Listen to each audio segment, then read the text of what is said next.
You have criticized Hillary Clinton as the, quote, personification of the rot that has sickened the Democratic Party. What is the rot you see in the Democratic Party? That our Democratic Party, unfortunately, is not the party that is of, by, and for the people. It is a party that has been and continues to be influenced by the foreign policy establishment in Washington, represented by Hillary Clinton and others' foreign policy, by the military-industrial complex and other greedy corporate interests.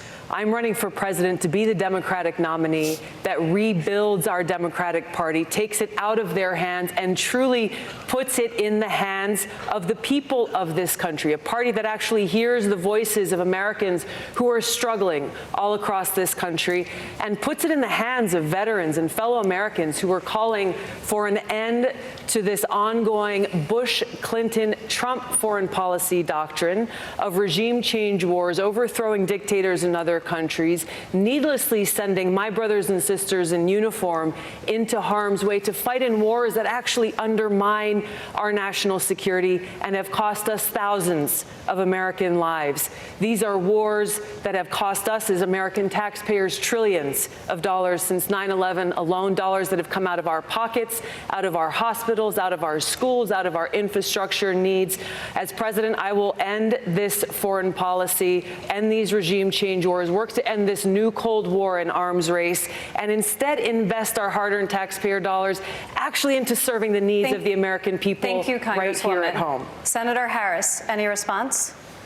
Oh, sure.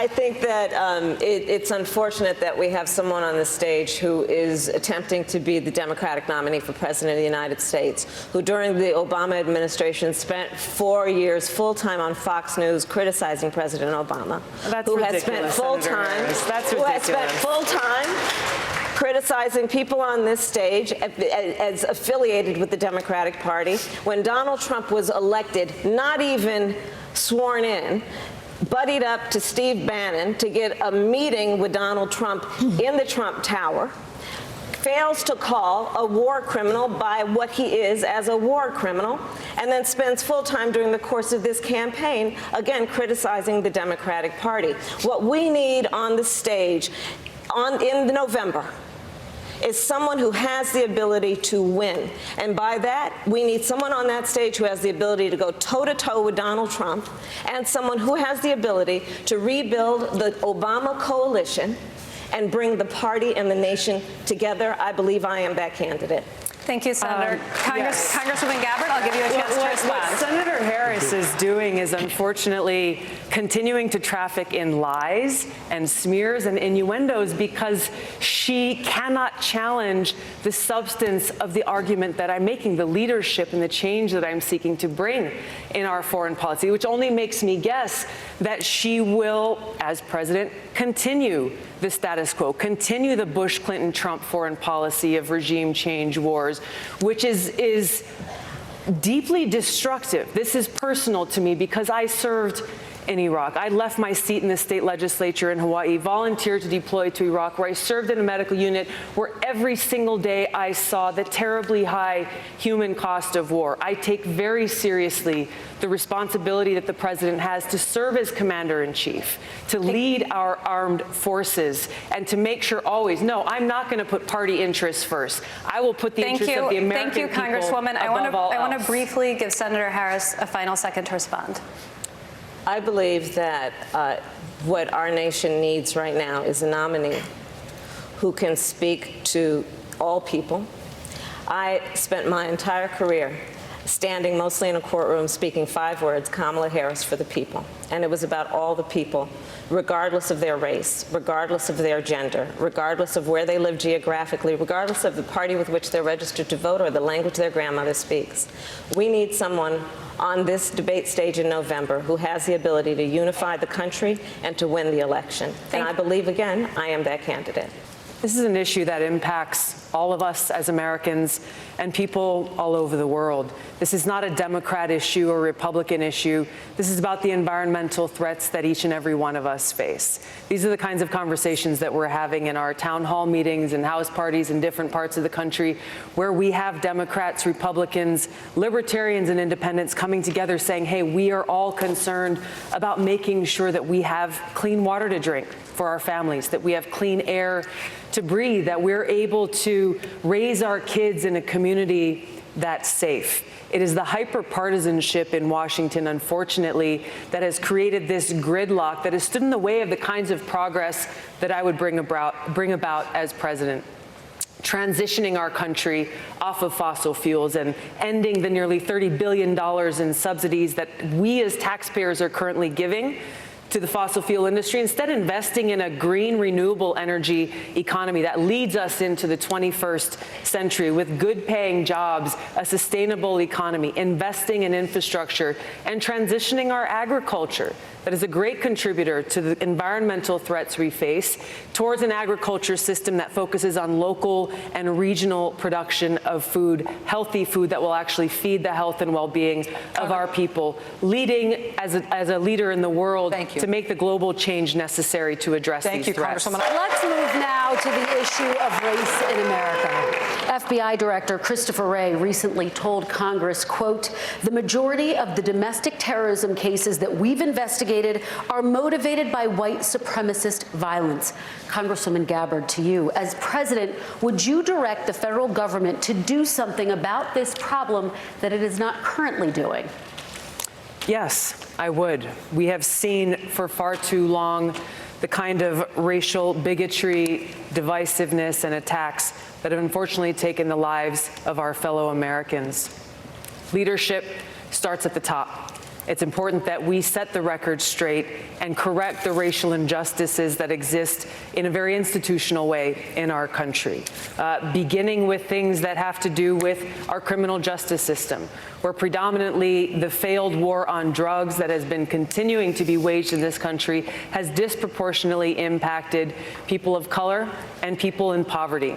This is something that I'll do as President and Commander-in-Chief, is to overhaul our criminal justice system, working in a bipartisan way to do things like end the failed war on drugs, end the money bail system, enact the kinds of prison reforms and sentencing reforms that we need to see that will correct the failures of the past.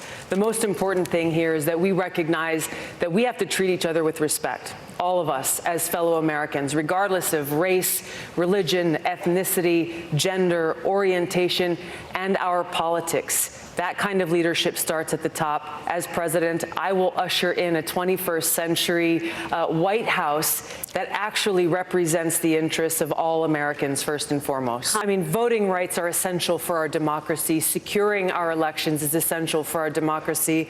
I've introduced legislation called the Securing America's Elections Act that mandates paper ballots to make sure that every single voter's voice is heard. But I want to get back to Pete Buttigieg and his comment about experience. Pete, you'll agree that the service that we both have provided to our country as veterans by itself does not qualify us to serve as Commander-in-Chief.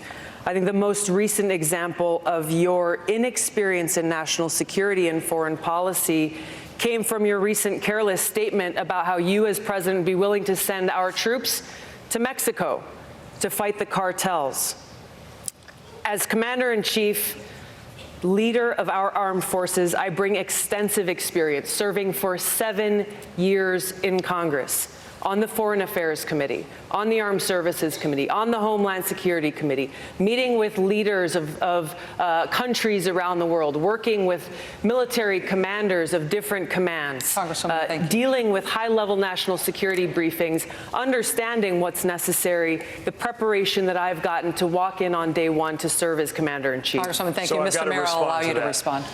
I know that it's par for the course in Washington to take remarks out of context, but that is outlandish even by the standards of today's politics. Are you saying that you didn't say that?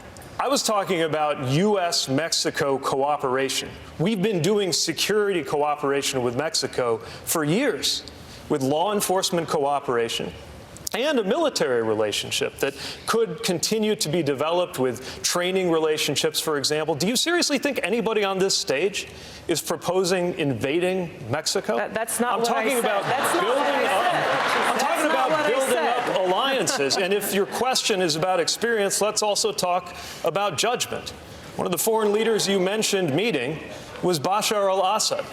I have, in my experience, such as it is, whether you think it counts or not, since it wasn't accumulated in Washington, enough judgment that I would not have sat down with a murderous dictator like that. Congresswoman Gabbard, let me allow you to respond. Thank you. You were asked directly whether you would send our troops to Mexico to fight cartels, and your answer was yes. The fact checkers can check this out. No. But your point about judgment is absolutely correct. Our commander-in-chief does need to have good judgment. And what you've just pointed out is that you would lack the courage to meet with both adversaries and friends to ensure the peace and national security of our nation. I take the example of those leaders who have come before us, leaders like JFK, who met with Khrushchev, like Roosevelt, who met with Stalin, like Donald Trump, Reagan, like Reagan, who met and worked with Gorbachev. These issues of national security are incredibly important.